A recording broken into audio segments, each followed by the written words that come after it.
Hello मेरे class 12 के प्यारे प्यारे बच्चों, कैसे हैं आप लोग? कैसी चल रही है आपकी तैयारी? यह आप कमेंट सेक्शन में ज़रूर बताएं, ठीक है। अच्छी चल रही है तो अच्छी लिखिएगा सर, अच्छी चल रही है, और अच्छी नहीं चल रही तो वो भी लिखिएगा, ठीक है। शर्माना नहीं है। जी हाँ बच्चों, मेरा नाम है विजेतानंद और मैं आपके सामने इलेक्ट्रोकेमिस्ट्री का नेक्स्ट टॉपिक लेके आ गया हूँ, जहाँ पर हम लोग बात करने वाले हैं, जहाँ हम लोग देखेंगे रिलेशन बिटवीन स्टैंडर्ड गिव्स free energy and standard EMF of the cell. इन दोनों के बीच में क्या रिलेशन है, क्या प्यार वाला रिलेशन है कि किस प्रकार का रिलेशन है, आज के इस वीडियो में हम यही डील करने वाले हैं आप लोगों से।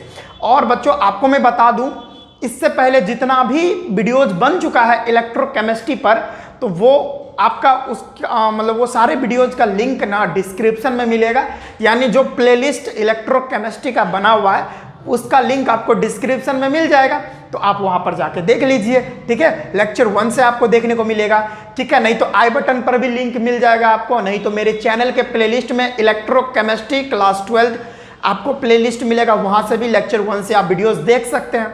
जी हाँ, स्टार्ट करते हैं आज का वीडियो। चलिए, रिलेशन बिटवीन स्टैंडर्ड गिव्स free energy and standard EMF of the cell. बच्चों ठीक है, आपको समझ में आएगा, बस धैर्य बनाए रखें। सबसे बड़ा चीज होता है धैर्य, पेशेंस रखना, ठीक है।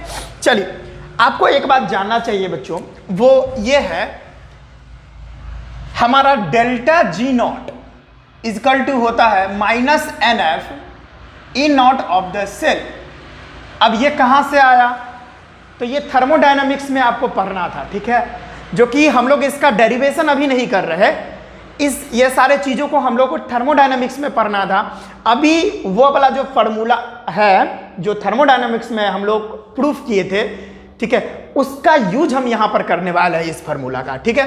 तो डेल्टा जी बराबर होता है -NF E not of the cell, जहां पर डेल्टा जी बराबर क्या होगा? डेल्टा जी नॉट बराबर होता है गिव्स फ्री एनर्जी, स्टैंडर्ड गिव्स फ्री एनर्जी,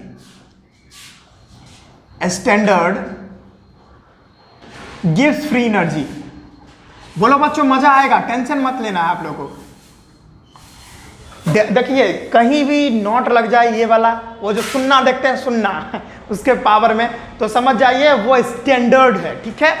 अब यहां पर n का मतलब होता है number of moles of electron.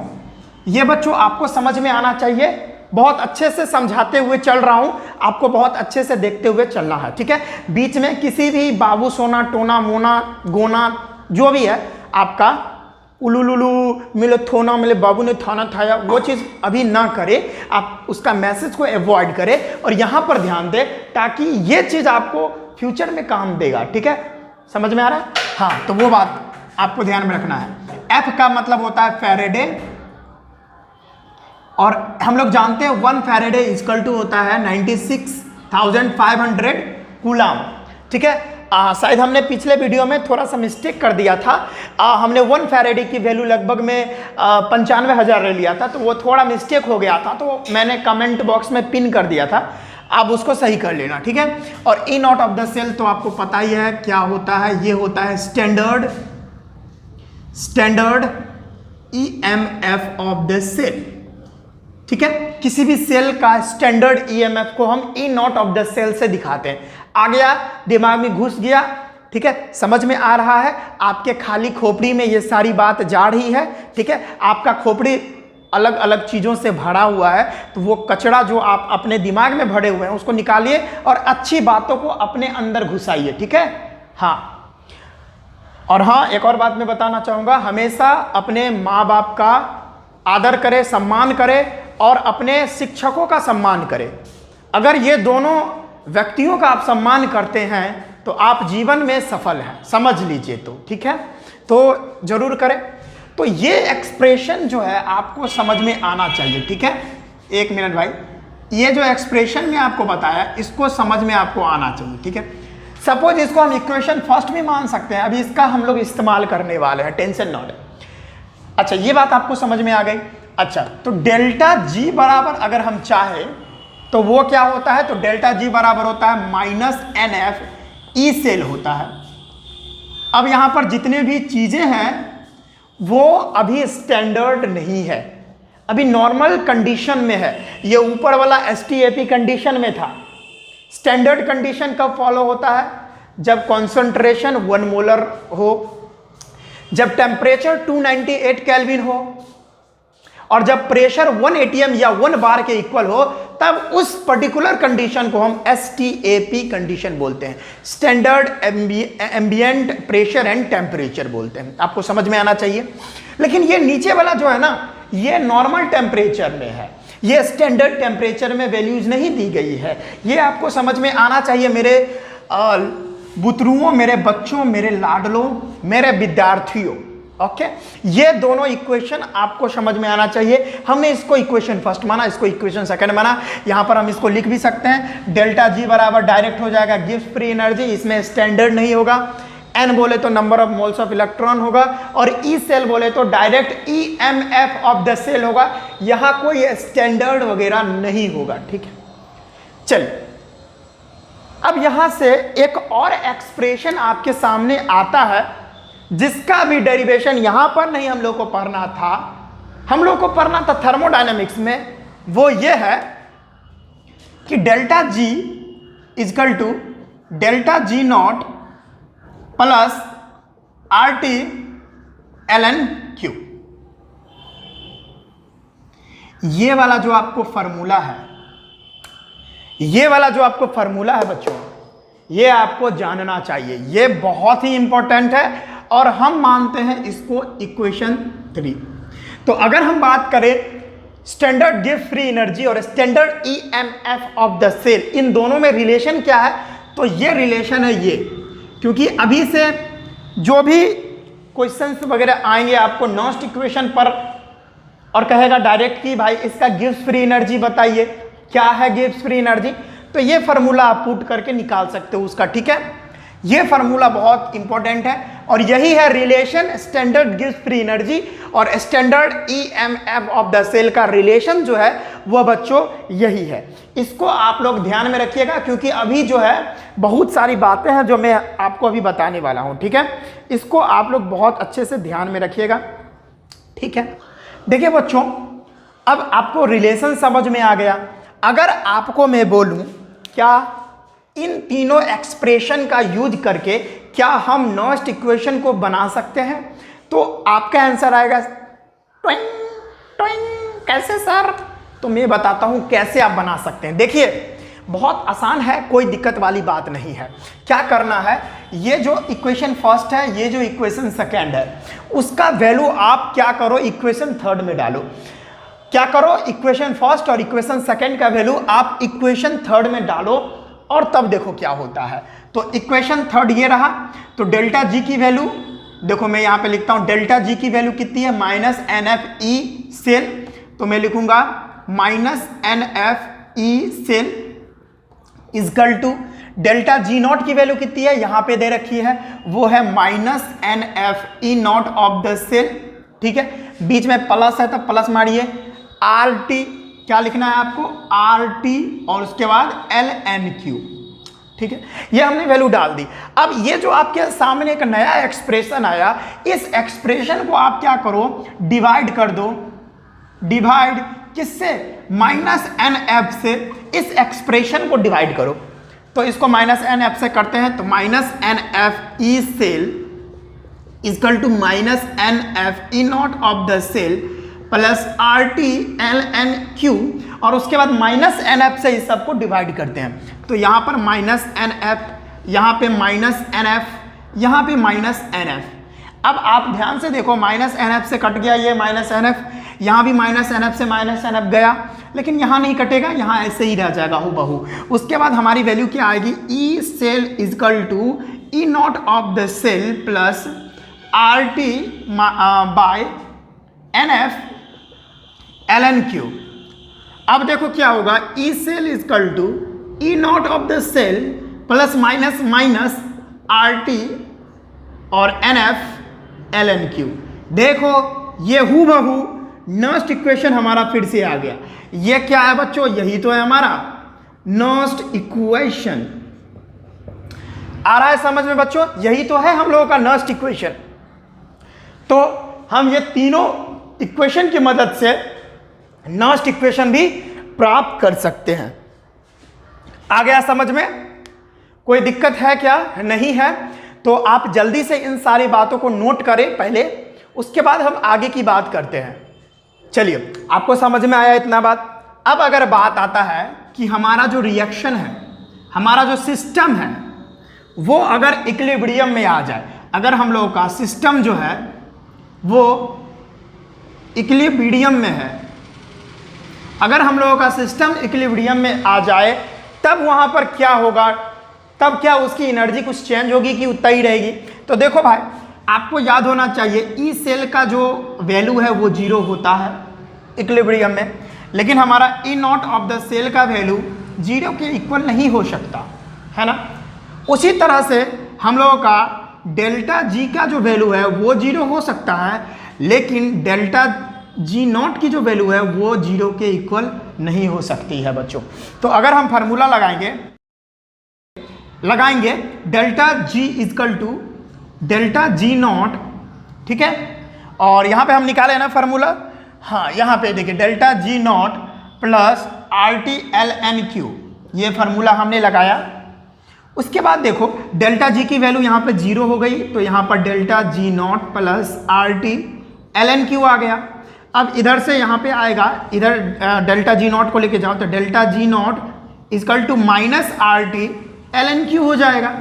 और यहाँ से आपको जो है इक्विलिब्रियम में डेल्टा जी नॉट की वैल्यू आती है वो minus R T L N Q आती है। इस बात को भी आप लोग क्या कीजिएगा, नोट डाउन कीजिएगा, और ये बहुत ही इंपॉर्टेंट बात है। समझ में आया? कोई दिक्कत वाली बात नहीं होनी चाहिए, तो इसको भी नोट करें। और उसके बाद हम बहुत ही रोचक चीज़ आपके सामने प्रस्तुत करें, पहले इसको जल्दी से नोट करें, ठीक है, जल्दी से नोट करें, उसके बाद हम इसको मिटाएंगे और कुछ बात है जो आपसे करेंगे हम। चलिए, आई थिंक आपने इस सारी बातों को लिखे होंगे। अब हम कुछ बात आपसे करते हैं। देखिए, बहुत इंपॉर्टेंट बात आपसे कर रहे हैं, वो ये है कि हम लोग जानते हैं डेल्टा जी बराबर होता है minus N F E cell, है ना, अभी हम लोग पता किए हैं। और हम लोग ये भी जानते हैं कि अगर ई सेल अगर क्या रहे, पॉजिटिव रहे, तो हमारा जो रिएक्शन है वो क्या होता है, स्पॉन्टेनियस होता है, ठीक है। ये आपको बात समझ में आनी चाहिए। लेकिन भाई डेल्टा जी अगर ना, याद रखो भाई, डेल्टा जी अगर निगेटिव रहे तो भी रिएक्शन स्पॉन्टेनियस होती है। अपोजिट चलता है, ई सेल और डेल्टा जी जो है वो एक दूसरे के अपोजिट चलता है। अगर ई सेल, समझिएगा मेरी बात को बच्चों, ध्यानपूर्वक मेरी बातों को अपने खाली खोपड़ी में घुसाइएगा। वो ये बोल रहा हूं कि अगर डेल्टा जी निगेटिव है तो रिएक्शन स्पॉन्टेनियस है, और इसका ठीक उल्टा, अगर ई नॉट की वैल्यू, सॉरी ई सेल की वैल्यू अगर पॉजिटिव है तो भी रिएक्शन स्पॉन्टेनियस है। इस बात को याद रखिएगा। और इसका ठीक उल्टा हमारा डेल्टा जी नॉट जो होता है वो भी minus N F E not of the cell होता है। और यहाँ पर अगर डेल्टा जी नॉट जो है वो अगर पॉजिटिव है तो क्या होगा, यहाँ पर आपको बताता हूँ। तो हमारा अगर E not of the cell negative होता है, हमारा E not of the cell अगर निगेटिव होता है तो रिएक्शन नॉन स्पॉन्टेनियस होती है। सिमिलरली अगर हमारा डेल्टा जी नॉट अगर पॉजिटिव होगा तो भी रिएक्शन क्या होगी, नॉन स्पॉन्टेनियस होगी। क्या इस बात को आपको समझ में आ रहा है? तो ये बात आई थिंक आपको समझ में आना चाहिए। इस बहुत इंपॉर्टेंट बात है जो आपको समझ में आना चाहिए, ठीक है। मैंने बोला अगर ई सेल नेगेटिव में आएगा तो भी रिएक्शन नॉन स्पॉन्टेनियस, अगर डेल्टा जी नॉट जो है वो अगर पॉजिटिव में आएगा तो भी नॉन स्पॉन्टेनियस। इन दोनों बातों को याद रखिएगा। यहाँ पर क्या होता है, यहाँ पर डेल्टा जी को हमने क्या रखा है, निगेटिव रखा है, और यहाँ पर डेल्टा जी को पॉजिटिव में रखा है, ठीक है। जब डेल्टा जी अगर निगेटिव आती है तो हमारा रिएक्शन क्या होता है, स्पॉन्टेनियस होता है। अगर डेल्टा जी नॉट अगर पॉजिटिव आती है तो हमारा रिएक्शन नॉन स्पॉन्टेनियस होता है। तो इतना बात आई थिंक आपके दिमाग में चला गया होगा। तो चलिए अब हम कुछ क्वेश्चन ले लेते हैं, उसके बाद आपको समझाते हैं सारा केस क्या है, ठीक है। तो पहले इसको नोट कर ले, उसके बाद हम कुछ अच्छा क्वेश्चंस आपके सामने पेश कर रहे हैं। जिससे आपको बहुत मज़ा आएगा। ठीक है, तो हम क्वेश्चंस लेते हैं। पहले ये एक्सप्रेशन, ये एक्सप्रेशन, ये एक्सप्रेशन, ये तीनों आपको याद होने चाहिए। और जितना हमने पीछे कंसेप्ट को डिस्कस किया है वो सारा आपके कंसेप्ट आपको रिवीजन होने चाहिए, यानी याद होने चाहिए, तभी क्वेश्चन सॉल्व होगा। तो आइए हम बहुत अच्छा लेवल का क्वेश्चंस करते हैं जो सीबीएसई में क्वेश्चन पूछा गया है। ठीक है, वो सारे क्वेश्चंस हम लोग अभी करेंगे, तो इसको जल्दी से नोट करिए। तो चलिए स्टूडेंट्स, आपके सामने एक क्वेश्चन आ चुका है जो सीबीएसई 1998 में पूछा जा चुका है। तो इस क्वेश्चन को हम देखेंगे कैसे बनता है। आप पूर्ण रूप से ध्यान केंद्रित करके रखें। क्या बोल रहा हूं मैं, ध्यान को केंद्रित करके रखें, तभी ये क्वेश्चन सॉल्व होगा। ध्यान अगर कहीं इधर उधर भटकाइएगा सुंदर कन्याओं के ख्यालात में, तो आपको प्रॉब्लम है, तब प्रॉब्लम है भाई। तो चलिए इस क्वेश्चन को हम करते हैं सॉल्व, जो सीबीएसई 1998 में पूछा जा चुका है। तो कुछ बात तो होगी तभी तो पूछा गया है सीबीएसई में। तो देखिए क्या कह रहा है कि calculate the standard free energy change. Standard free energy change आपको कह रहा है कैलकुलेट करने के लिए फॉर द सेल रिएक्शन। एक सेल रिएक्शन में जो है स्टैंडर्ड गिव्स फ्री एनर्जी चेंज आपको बताने हैं। रिएक्शन ये दे रखा है, ठीक है, Fe2 positive plus Ag positive, और यहाँ पर रिएक्शन हो रहा है Fe3 पॉजिटिव और Ag बन रहा है यहाँ पे, और इसकी पोटेंशियल भी दे रखी है, सेल पोटेंशियल यहाँ पे दे रखी है, यहाँ पे और यहाँ पर भी दे रखी है। एक का दे रखा है 0.77 वोल्ट और एक का 0.80 वोल्ट दे रखा है। और उसके बाद इतना पूछने के बाद ना, इतना तो घुमा दिया, उसके बाद पूछ रहा है कि how is it related to equilibrium constant for the reaction. इस रिएक्शन में अगर ये जो रिएक्शन है, अगर ये जो रिएक्शन है वो अगर इक्विलिब्रियम होता, तब इससे कैसे रिलेट आप कर पाते, आपको उसको बताने हैं। ठीक है, तो चलिए स्टार्ट करते हैं। बढ़िया क्वेश्चन है, तो इसको शुरू करते हैं। कैसे, तो पहले तो हम इसका क्या करेंगे, जैसे यहाँ पर हम लोग का रिएक्शन दिया हुआ है Fe2 positive plus Ag positive, मैं नीचे लिख लूँ ताकि हमको पहचानने में आसानी हो कौन एनोड है कौन कैथोड है। Fe2 positive plus Ag positive, और ये रिएक्शन करके दे रहा है Fe3 पॉजिटिव, और मेरे को Ag दे रहा है। तो और ये हम लोग एक्वस वैक्वस तो हम लिख ही लेते हैं। ये एक्वस में, ये हमारा एक्वस में, ये हमारा एक्वस में, और ये रहा ठहरा सॉलिड में। ठीक है बच्चों, अब देखो यहाँ पर +2 ऑक्सीडेशन स्टेट से +3 ऑक्सीडेशन स्टेट में जा रहा है, यानी इलेक्ट्रॉन अगर लॉस होगा तभी तो ऐसा हो सकता है। तो मैं यहाँ पे क्या लिखूंगा, यहाँ पे लिखूंगा कि ये जो बच्चा है ना, ये जो बुतड़ू जो आपके सामने Fe2 पॉजिटिव है, वहाँ पर क्या हुआ है, लॉस ऑफ इलेक्ट्रॉन हुआ है, और ये हमारा ऑक्सीडेशन हो जाएगा। और जैसे ही हम लोग जानते हैं अगर ऑक्सीडेशन होगा तो वो क्या होगा, एनोड होगा बच्चों, मेरे प्यारे प्यारे सुंदर बच्चों। और Ag पॉजिटिव से अगर Ag बन रहा है तो यहाँ पर प्लस से 0 में जा रहा है। कहने का मतलब यहाँ है कि इलेक्ट्रॉन का गेन हुआ है, इलेक्ट्रॉन का गेन हुआ है तो यहाँ पर रिडक्शन होगा, और अगर रिडक्शन होगा तो वो क्या होगा, वो एनोड हो जाएगा, सॉरी कैथोड हो जाएगा। ठीक है, इतना बात आप आई थिंक आपके दिमाग में घुस रही होगी। हाँ बच्चों, तो यहाँ पर हमने कैथोड और एनोड दोनों कंप्लीट कर लिए हैं, कैथोड कौन है और एनोड कौन है। ठीक है, इसके लिए आप रिएक्शन भी लिख सकते हो, लेकिन यहाँ पर उसकी कोई ज़रूरत है नहीं, हम लोग ऐसे ही कैलकुलेट कर लेंगे। ठीक है, बस हमें खोजना था कौन कैथोड है और कौन एनोड है। चलिए बात खत्म यहीं पे हो गया। तो हम लोग जानते हैं अगर हम लोग को E0 ऑफ द सेल निकालना है तो वो कैसे निकालेंगे बच्चों, वो हम निकालते हैं E0 of reduction potential of cathode minus E0 of reduction potential of anode से निकालते हैं। आपको पता होना चाहिए ये बात। तो E0 ऑफ द सेल की वैल्यू हो जाएगी, अब दोनों केस में रिडक्शन पोटेंशियल ही निकालने हैं। ठीक है, समझ में आया। जैसे देखो यहाँ पर मैं रिएक्शन लिख देता हूँ हाफ सेल रिएक्शन, क्योंकि Fe2 पॉजिटिव जो है वो क्या करेगा, एक इलेक्ट्रॉन को लॉस करेगा, तब जाके Fe2 पॉजिटिव Fe3 पॉजिटिव तब बनेगा जब एक इलेक्ट्रॉन को वो लॉस करेगा। तो यहाँ पर तो एनोड हो गया, ये तो ऑक्सीडेशन हो गया। यहाँ पर ये क्या हो गया, ये तो ऑक्सीडेशन हो गया। फिर हमारा सिल्वर वाला केस ले लो आप, हमारा Ag पॉजिटिव जब तक एक इलेक्ट्रॉन को गेन नहीं करेगा तब तक Ag नहीं बना पाएगा सॉलिड में। ये एक्वस, ये भी रहा हमारा ठहरा एक्वस। तो ये तो इलेक्ट्रॉन को गेन किया है, ये तो रिडक्शन हो गया। ठीक है। अब एनोड पे होता है सॉरी ऑक्सीडेशन, तो ये एनोड है और ये रह गया अपना ठहरा कैथोड।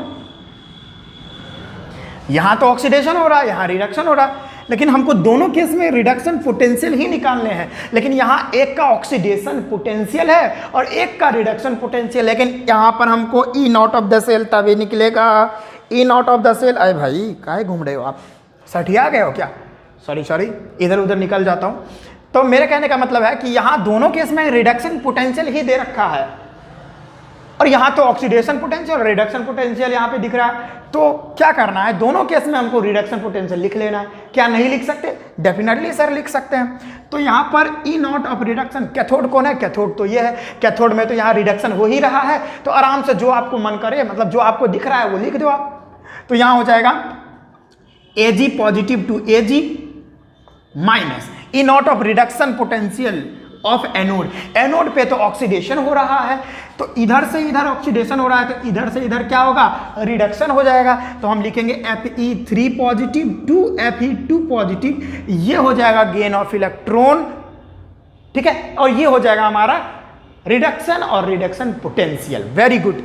अब हम वैल्यूज डाल देंगे। E not of the cell, लाइटवा कट गया है लेकिन कोई बात नहीं, मैं देख लेता हूं कि अच्छा से दिख रहा हूं मैं कि नहीं। सारी कुछ अच्छे से दिख रही है क्या? तो मैं थोड़ा लाइट इंक्रीज कर देता हूं, ठीक है। शायद आई थिंक आपको अब दिख रही होगी। 1 मिनट में थोड़ा लाइट को इंक्रीज कर देता हूं। चलिए अब सही है, ठीक है। आ रही है? हाँ आ रही है। चलिए, मज़ा आ रहा है बच्चों? तो अब क्या है, इधर उधर ब्लिंकिंग तो नहीं हो रही है, आगे पीछे में तो नहीं जा रहा हूँ ना? ठीक है। लाइट कट गई है, फिर भी इधर खिड़की से इतनी प्रॉपर लाइट आ रही है कि तो हम वीडियो रोक नहीं सकते, ठीक है। नहीं तो क्या होता था ना कि जब मतलब बरसा लगा रहता था तो रोशनी कम आती थी खिड़की से, तो वीडियो नहीं बन पाता था। लेकिन अब क्या है कि प्रकृति भी हम लोगों के साथ है, तो चलो अच्छी बात है मेरे लिए। तो E not of the cell अगर निकालना चाहे तो E naught from Ag positive to Ag positive to Ag हम लोगों को वैल्यू 0.80 वोल्ट दे रखी है, तो मैं आराम से लिख दूंगा 0.80 volt minus E not of the Fe3 positive. देखो भैया Fe3 positive to Fe2 positive value दे रखी है 0.77 वोल्ट, तो आराम से ये भी लिख दो 0.77 वोल्ट। अब यहाँ से इसकी वैल्यू आ जाएगी ई नॉट ऑफ द सेल, क्या आ जाएगी आप देख लो यहाँ से, वो आ जाएगी 0.03 वोल्ट, है ना बच्चों। तो यहां से हमारा E not of the cell निकल गया। अब देखिए आगे की बात आपसे क्या पूछ रहा है, वो आगे की बात पूछ रहा है कि अगर ये रिएक्शन अगर इक्विलिब्रियम में जाता तब यहां पर आप क्या करते। तो हम लोग जानते हैं बच्चों, यहां पे मैं थोड़ा घेरा बना देता हूं, घेरा बना देता हूं। अगर आप लोग इक्विलिब्रियम में जाओ, EQUILIBRIUM, अगर इक्विलिब्रियम में रहता तो हम लोग जानते हैं इक्विलिब्रियम में जब भी हमारा कुछ चला जाए तो हम लोग जानते हैं इसके लिए। अच्छा लाइट आ गई, अब बहुत ज़्यादा लाइट आपको नज़र आ रहा होगा, तो अब मैं इस लाइट को कम कर देता हूँ, ठीक है। तो इतने थोड़ा और कम, थोड़ा और कम, चलिए अब काफ़ी ठीक अच्छा लग रहा है, लाइट आ गई है। पता नहीं है आजकल लाइट बहुत जल्दी जल्दी आ रहा है, पहले तो भाई एक बार कटता था तो 2-2 घंटा गायब रह जाता था, लेकिन अब बहुत अच्छा लग रहा है कि लाइट एकदम साथ दे रही है, बहुत अच्छा लग रहा है, ठीक है। अब उतनी ज़्यादा प्रॉब्लम नहीं हो रही है मेरे को, अब मैं एकदम कंटिन्यू, भाई प्रकृति भी साथ दे रही है और लाइट भी साथ दे रहा है, तो अच्छा लग रहा है अपना, मतलब अब तो अच्छा लग रहा है।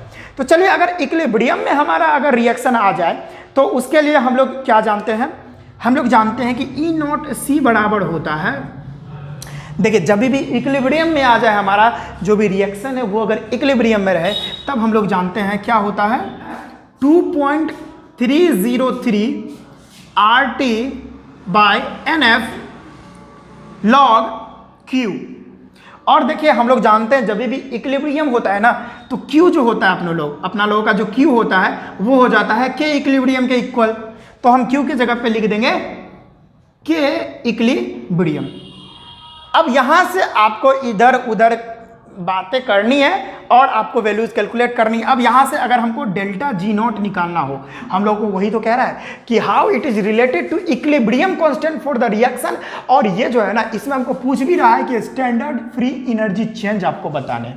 स्टैंडर्ड फ्री एनर्जी चेंज बताएंगे तो डेल्टा जी तो लिखना पड़ेगा, तो वहां से डेल्टा जी बराबर हो जाएगा -NF, ठीक है। उसके बाद हुबहू जो चीज़ है वो लिख दो, इनटू में 2.303 RT/NF log के इक्विलिब्रियम। तो अगर यहां से आप डेल्टा जी नॉट की वैल्यू निकालोगे तो वो आ जाएगी 2.303 RT log के इक्विलिब्रियम के इक्वल।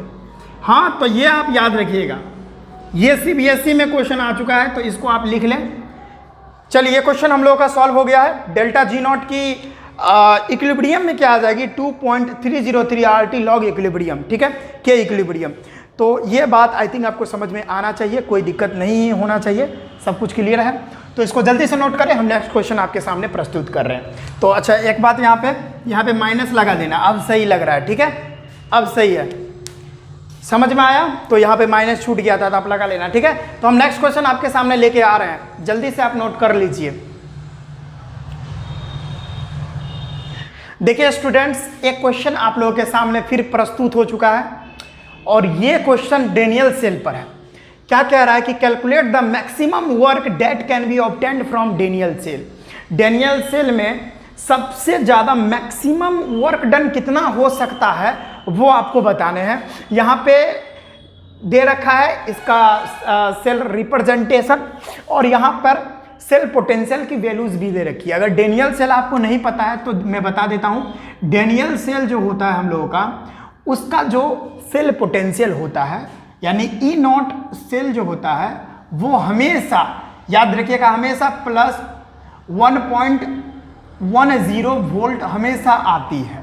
और इसमें जो सेल रिप्रेजेंटेशन होता है वो इसी प्रकार का होता है।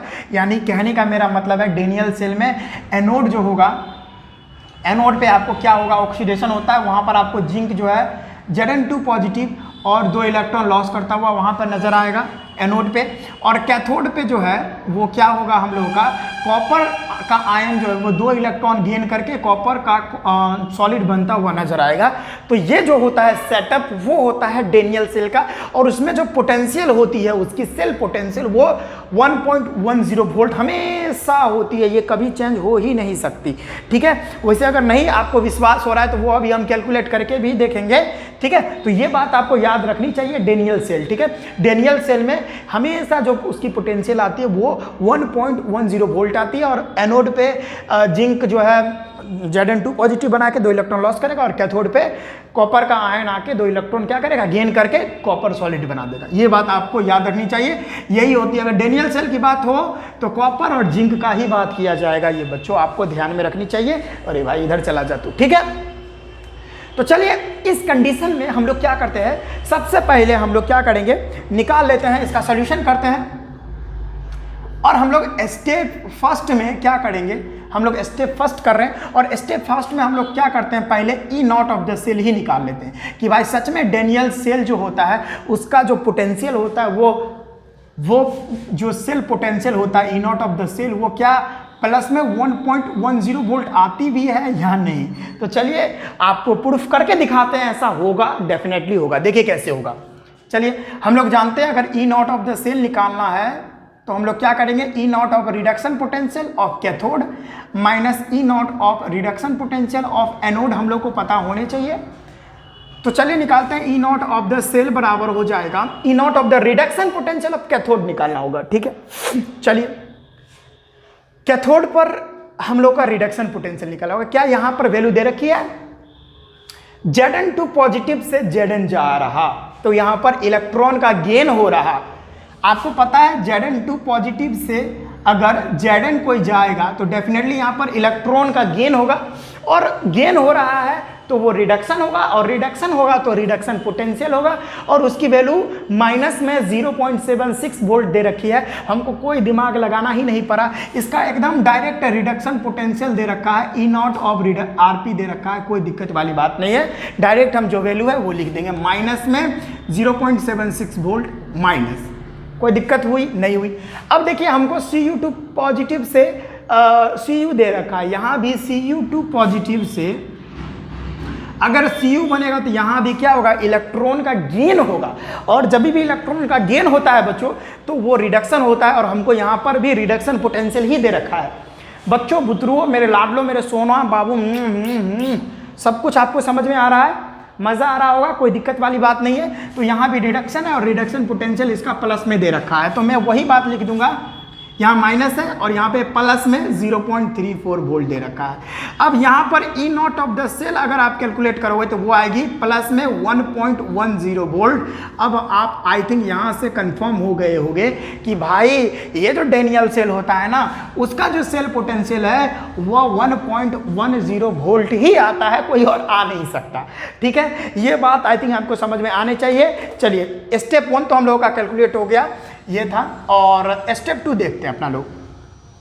हम लोग स्टेप 2 कैलकुलेट कर लेते हैं। स्टेप 2 में हम लोग क्या करेंगे, नेट सेल रिएक्शन लिख लेते हैं, यानी हम लोग यहाँ पर करेंगे, ओ भाई अच्छा से लिख लो। स्टेप 2 में हम लोग क्या करेंगे,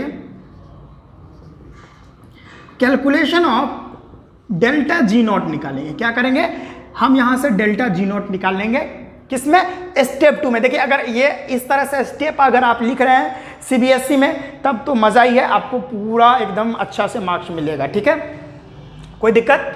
तो यहाँ पर अगर हम लोग को मैक्सिमम, हम लोग को कैलकुलेट क्या करना है, क्वेश्चन में क्या कह रहा कि भाई जो डेनियल सेल है ना, जो डेनियल सेल है उसमें मैक्सिमम वर्क कितना होगा वो आपको बताने। तो हमको क्या कैलकुलेट करना है, मैक्सिमम वर्क डन हम लोग को क्या करना है, मैक्सिमम वर्क डन हम लोग को कैलकुलेट करना है। तो इससे पहले हम लोग को सेल रिएक्शन लिखना होगा। ठीक है, सेल रिएक्शन लिखने के लिए यानी हम लोग को नेट सेल रिएक्शन निकला होगा, नेट सेल रिएक्शन। तो कैसे लिखेंगे नेट सेल रिएक्शन, तो हम हाफ सेल रिएक्शन और हाफ सेल रिएक्शन पहले लिख लेते हैं। तो कैसे लिखेंगे हाफ सेल रिएक्शन, तो आपको पता है कैथोड पे क्या होता है, ऑक्सीडेशन होता है, और कैथोड है कौन, तो देखिए यहाँ पर दिया हुआ इधर कैथोड वाला, सॉरी इधर एनोड वाला है और ये कैथोड है। तो सबसे पहले हम एनोड वाला का ले लेते हैं। तो एनोड पर ऑक्सीडेशन होता है, यानी Zn जो है वो क्या करेगा, Zn2 पॉजिटिव बनाएगा 2 इलेक्ट्रॉन लॉस करके, ये हाफ सेल रिएक्शन है।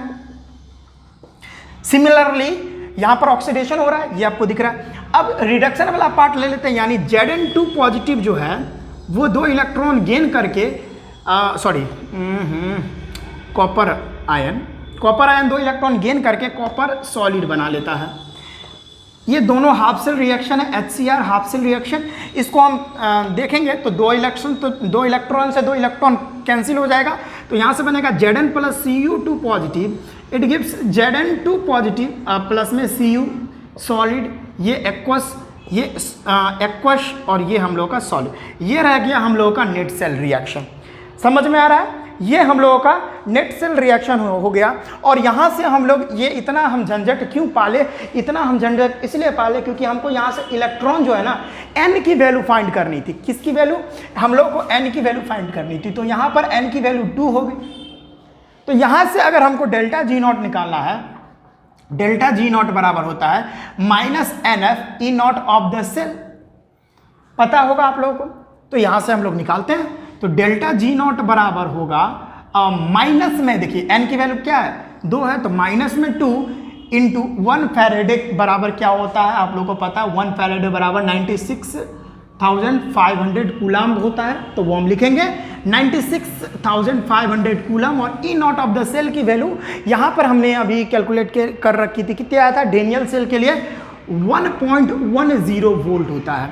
ठीक है, तो डेल्टा जी नॉट की वैल्यू यहाँ से आप कैलकुलेट कर सकते हो, यहाँ से आराम से कैलकुलेट कर सकते हो, कोई दिक्कत वाली बात नहीं है बच्चों। यहाँ से आपकी जो वैल्यू है वो आएगी -212 300 जूल, इतना आ जाएगा। जूल में आती है क्योंकि एनर्जी तो हमेशा जूल में आती है। ठीक है, कोई दिक्कत वाली बात नहीं। ओके, अब ये हो गया। तो यहाँ से अगर आपको किलो जूल में लाना है तो 1000 से कर दो भाई।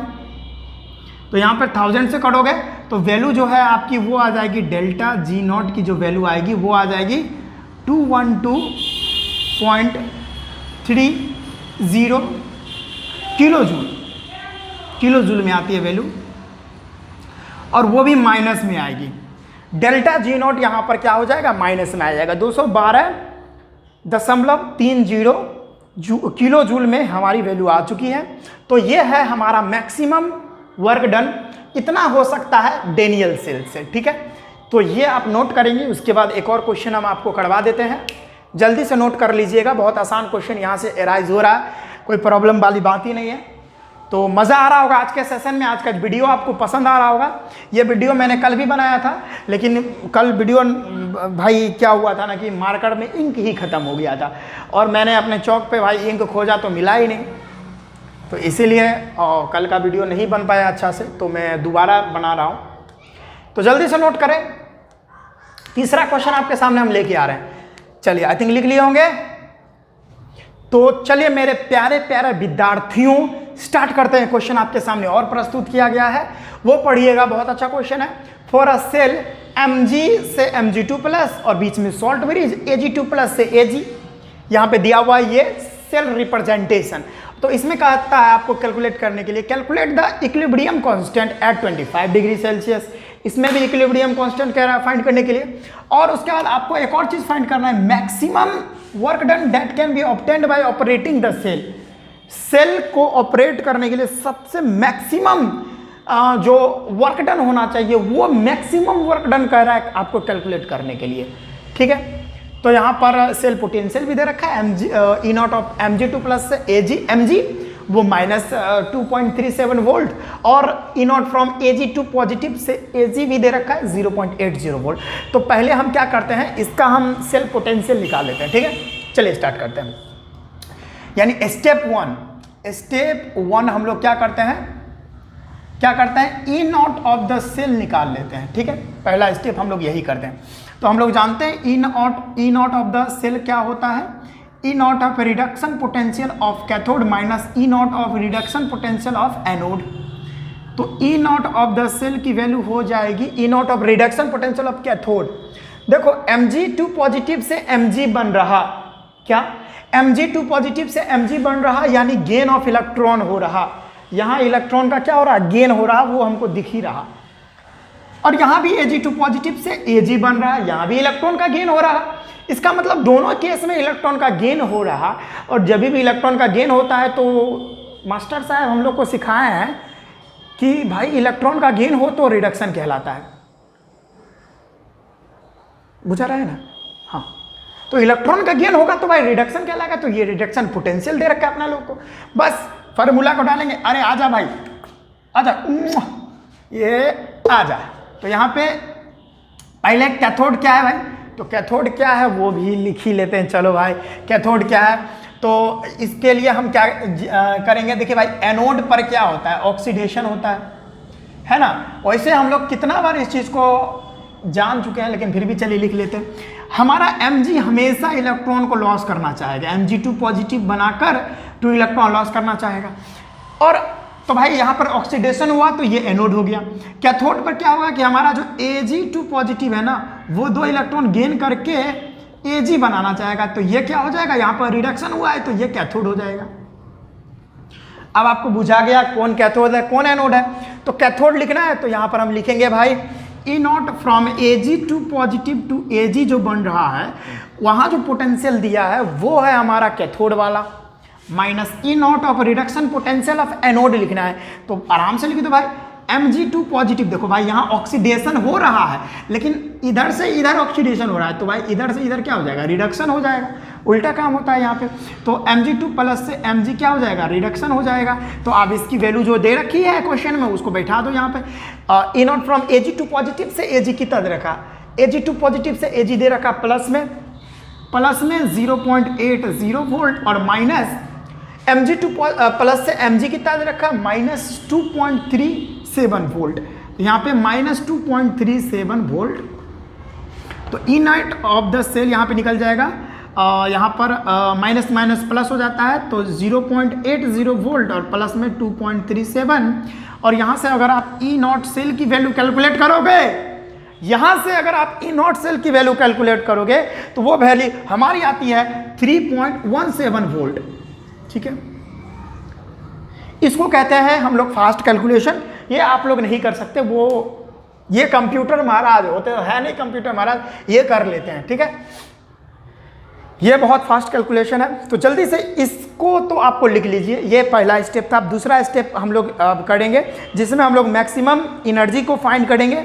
मैक्सिमम एनर्जी कितना हो सकता है, ठीक है, आ गया समझ में। तो ये स्टेप 1 था ना भाई, ये स्टेप 1 था। अब स्टेप 2 को करते हैं। पहले इसको मिटाना पड़ेगा, इसको मिटाते हैं, स्टेप 2 को भी लिख ही लेते हैं। तो ये था स्टेप 1 हम लोगों का। तो स्टेप 2 क्या है, मैक्सिमम वर्क डन कैलकुलेट करना है हम लोग को। मैक्सिमम वर्क डन, वही कह रहा है maximum work done that can be obtained by operating the cell. तो भाई हम लोग को डेल्टा जी नॉट जो है कैलकुलेट करना है। उस डेल्टा जी नॉट बराबर होता है minus N F E not of the cell होता है। तो डेल्टा जी नॉट बराबर माइनस, देखिए यहाँ पर इलेक्ट्रॉन का हेरा फेरी तो आपको पता है। इलेक्ट्रॉन का हेरा फेरी कितना इलेक्ट्रॉन का हुआ है, अभी तो आपको पता है 2 इलेक्ट्रॉन का हेरा फेरी हुआ है, 2 इलेक्ट्रॉन गेन हुआ है, 2 इलेक्ट्रॉन लॉस हुआ है। तो n जो है कितना मोल इलेक्ट्रॉन का हेरा फेरी हुआ है, डेफिनेटली 2 इलेक्ट्रॉन का। तो माइनस में n की वैल्यू जो है यहाँ पर है ना वो 2 होगी, तो यहाँ पर माइनस है तो माइनस में 2 इंटू में f की वैल्यू होती है 1f बराबर होता है 96,500 कूलम, तो वो भी लगा दीजिए 96,500 कूलम, और इंटू में ई नॉट ऑफ द सेल की वैल्यू अभी हमने कैलकुलेट किया है 3.17 वोल्ट हो जाएगा। तो यहाँ पर आप डेल्टा जी नॉट की वैल्यू कैलकुलेट कर लो। यहाँ से डेल्टा जी नॉट की वैल्यू आप कैलकुलेट कर लो। मेरे पास कैलकुलेटर है नहीं, टाइम भी लगेगा, तो मैं यहाँ पे बता देना चाहता हूँ कि यहाँ से डेल्टा जी नॉट की वैल्यू आएगी कितनी है, 611,810 माइनस में 611,810 वोल्ट नहीं जूल में आएगा। तो यहाँ से आप किलो जूल में भी कर सकते हो, कोई दिक्कत वाली बात नहीं है। यह है हम लोगों का maximum work done. This is called our maximum work done. ये है हम लोगों का मैक्सिमम वर्क डन, कोई दिक्कत वाली बात नहीं। चलिए, हमारे पास दूसरा फ़ोन है नहीं जिससे हम ये कैलकुलेट कर सके, ठीक है। तो चलिए इसको जल्दी से लिख लीजिए भाई। यहाँ पर हम कैलकुलेट करेंगे तो बहुत ज़्यादा टाइम लग जाता है ना थोड़ा, इसी के लिए हमने यहाँ पर आपको, या मैं कैलकुलेट किया हुआ था पहले से, तो इसका आंसर मैं लिख दिया हूँ। आप लोग मिला लेना, एकदम हूबहू यही आने वाला है, ठीक है। तो इसको आप लिखें। उसके बाद हमारा तीसरा जो प्रोसेस है उसमें हम क्या करेंगे, हम करेंगे, अब हमको क्या करना है, तीसरा जो स्टेप है हम लोगों का वो हम लोग करते हैं। स्टेप 3 जो है वो इक्विलिब्रियम में निकालना है हम लोग का। इक्विलिब्रियम में हम लोग क्या जानते हैं कि हमारा इक्विलिब्रियम में Q का जो वैल्यू है वो K इक्विलिब्रियम के इक्वल आता है। बोलो ये बात आई थिंक आपको समझ में आ रही है। हाँ, ये बात तो आपको समझ में आनी चाहिए, कोई दिक्कत वाली बात नहीं है। तो चलिए हम लोग स्टार्ट करते हैं। यहाँ पर हम लोग जानते हैं कि ई नॉट ऑफ द सेल बराबर होता है क्या। देखिए हम लोग जानते हैं कि अगर इक्विलिब्रियम की बात की जाए तो हमारा ई सेल की जो वैल्यू आती है वो 0 हो जाती है इक्विलिब्रियम में। तो 0 का कोई मतलब नहीं हुआ, तो डायरेक्ट हम लिखेंगे 0.06/2। आई थिंक आपको ये बात समझ नहीं आया होगा, तो मैं आपको शुरुआत से बताता हूँ, ठीक है। हमको पता है कि आप कंफ्यूज कर जाते हो। चलो हमने इसका पहले फार्मूला ही लिख लेता है, ठीक है।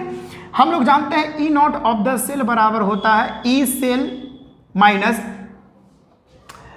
0.06, या इसी को पहले हम लोग लिखते थे 0.059 लिखते थे, इसी को अप्रॉक्स में लिख दिया गया है 0.06। कोई दिक्कत है, बाय में n log 2d/10 और यहाँ पर q। इतना बात आई थिंक आपके खाली खोपड़ी में घुसा। उसके बाद हम लोग जानते हैं इक्विलिब्रियम में, इक्विलिब्रियम में क्या होता है बच्चों, एक बात याद रखना, इक्विलिब्रियम में हमेशा ई नॉट ऑफ द सेल जो होता है वो क्या होता है, 0 हो जाता है, ठीक है। तो यहाँ पर ई नॉट ऑफ द सेल तो 3.17 दे रखा है, 3.17 वोल्ट। यहाँ हो जाएगा 0 माइनस 0.06 लिख लीजिए, या 0.06, चलिए 0. यहाँ पे लिख देता हूँ 0.059 ही लिख देता हूँ, कोई दिक्कत वाली बात है नहीं, तो कहीं कंफ्यूज हो ना हो जाओ। 0.059 और यहाँ n की वैल्यू 2 हो जाएगी, क्योंकि कितना इलेक्ट्रॉन का हेरा फेरी हुआ है, कितना इलेक्ट्रॉन कुछ के उधर गया, कुछ को इधर गया, 2 इलेक्ट्रॉन। तो मैं लिखूंगा यहाँ पे 2 इलेक्ट्रॉन log 2d/10 और Q जो है K इक्विलिब्रियम के इक्वल हो जाता है। तो K इक्विलिब्रियम जब इक्विलिब्रियम हो जाए तो Q जो है K इक्विलिब्रियम हो जाता है, या KC भी उसको बोलते हैं, कोई दिक्कत वाली बात नहीं। तो यहाँ हो जाएगा 3.17 वोल्ट इजकल टू हो जाएगा 0.059/2 और log लॉग के इक्विलिब्रियम, ठीक है। अब के लॉग के इक्विलिब्रियम को इधर लाओ, तो लॉग के इक्विलिब्रियम जो है वो हो जाएगा, इधर जो है क्या हो जाएगा 3.17 इंटू में वोल्ट इंटू में 0.059, सॉरी 2 ऊपर चला जाएगा, 2/0.059, और इसको आप कैलकुलेट करोगे तो आपकी वैल्यू आएगी 107.45 अप्रॉक्स में। चलो मैं मिला लेता हूँ 457, ठीक है 457। अगर आप इसका एंटी लॉग निकालोगे, क्या बोल रहा हूँ मैं, अगर इसका आप एंटी लॉग निकालोगे तो के इक्विलिब्रियम, मैं इसको यहाँ पे कर देता हूँ, अगर आप इसका एंटी लॉग निकालोगे तो यहाँ पर के इक्विलिब्रियम बराबर आ जाएगी वैल्यू आपकी 2.864 इंटू में 10⁻107। देखो भाई एंटी लॉग क्या होता है, देखो एंटी लॉग आप किसी भी चीज़ का निकालना चाहोगे, किसी भी डिजिट का अगर आप एंटी लॉग निकालोगे, एंटी लॉग अगर किसी भी डिजिट का निकालना चाहते हो, सपोज हम 5 का एंटी लॉग निकालना चाहते हैं, तो 5 का एंटी लॉग निकालोगे तो क्या होगा, अगर हम 5 का एंटी लॉग निकालना चाहते हैं तो इसके लिए क्या करना पड़ेगा, हमको नीचे जो है वो 10 लिखना पड़ेगा, और जिसका निकाल रहे एंटी लॉग वो हमारे पावर में चला जाएगा, है ना, समझ में। जैसे हम 20 का एंटी लॉग निकालना चाहते हैं, 20 का एंटी लॉग कैसे निकलेगा, तो 20 के जगह पे जो है ना यहाँ पे नीचे में 10 होगा, 10 फिक्स है, ये होगा ही 10⁻20 हो जाएगा। अगर 50 का निकालना है एंटी लॉग तो क्या हो जाएगा, नीचे आ जाएगा हम लोगों का 10 और ऊपर में 50 पावर में, वही बात यहाँ हुआ है। तो हमारा इतना जो है वैल्यू हो जाएगा, के इक्विलिब्रियम जो है क्या हो जाएगा 2.864 इंटू 10⁻107। तो ये हमारा वैल्यू आता है। ये क्वेश्चन को आपको समझ में आया होगा आई थिंक, तो इसको जल्दी से लिख ले, मजा आ गया होगा, तो इसको जल्दी से लिख ले।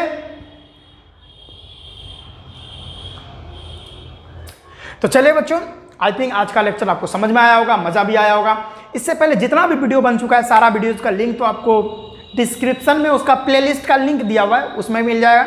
नहीं तो आप मेरे चैनल पर जाकर प्लेलिस्ट लिस्ट में जाइए और वहाँ पे इलेक्ट्रोकेमिस्ट्री क्लास 12 आप सर्च कीजिए, मतलब वहाँ पे देखिए, तो वहाँ पर भी मिल जाएगा, वैसे लिंक में भी मिल जाएगा, और हम आई बटन पर भी दे देंगे।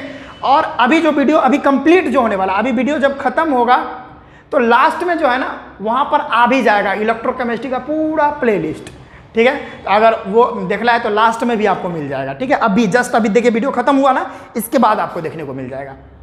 तो चलिए आज के इस वीडियो में बस हम इतना ही रखते हैं। खूब मेहनत कीजिए, तरक्की कीजिए, माता पिता का आदर कीजिए, सम्मान करें, अपने गुरुओं का सम्मान करें, ये सबसे बड़ी बात है, सबसे बड़ा धर्म है, उसको जरूर पालन करें। तो हम मिलते हैं नेक्स्ट वीडियो में। आप पढ़ाई करते रहिए, तब तक के लिए जय हिंद, वंदे मातरम, राधे राधे, जय श्री राम, जय श्री कृष्णा।